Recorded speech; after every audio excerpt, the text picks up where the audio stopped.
देव धन्वंतरी एक परिचय। वैद्य समुदाय के आराध्य देव धन्वंतरी के जन्म के बारे में यह माना जाता है कि समुद्र मंथन के पश्चात निकले 14 रत्नों में से एक वैद्यराज धन्वंतरी भी थे, जो भगवान विष्णु के अंश तथा भगवान शिव की कृपा पात्र थे।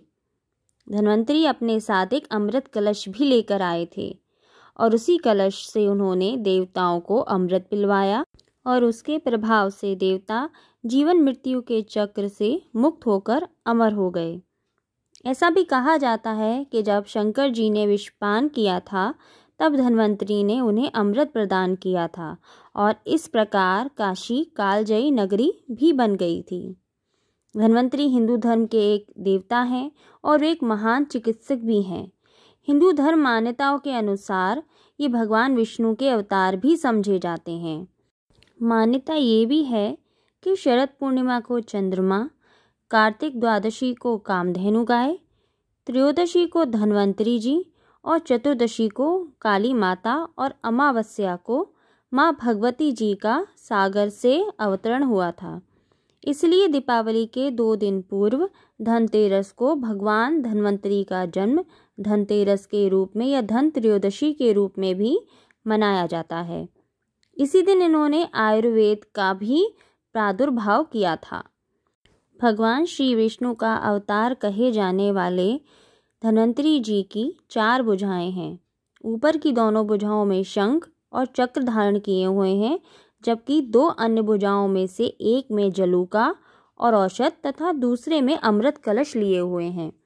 इनकी प्रिय धातु पीतल मानी जाती है, इसलिए धनतेरस को भी पीतल आदि के बर्तन खरीदने की परंपरा है। इन्हें आयुर्वेद की चिकित्सा करने वाले वैद्य आरोग्य का देवता भी कहा जाता है।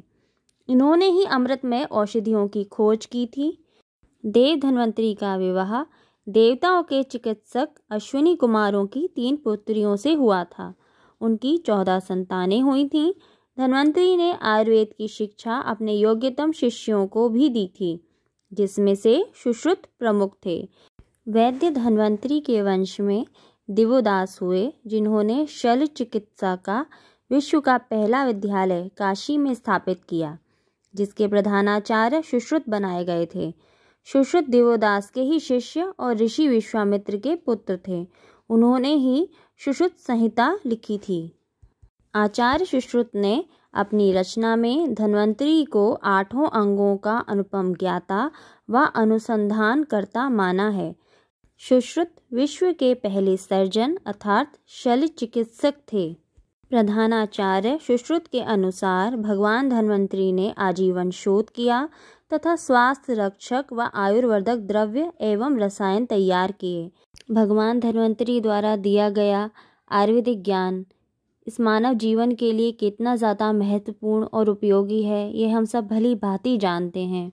भारतीयों में उनके प्रति श्रद्धा का अनुमान इस बात से लगाया जा सकता है कि हर वर्ष कार्तिक मास के कृष्ण पक्ष की त्रयोदशी को धन्वंतरी दिवस के रूप में मनाया जाता है। आयुर्वेद के प्रकांड विद्वानों को धन्वंतरी के नाम की उपाधि भी प्रदान की जाती है और भारत सरकार ने धनतेरस को राष्ट्रीय आयुर्वेद दिवस के रूप में मनाने का निर्णय भी लिया है।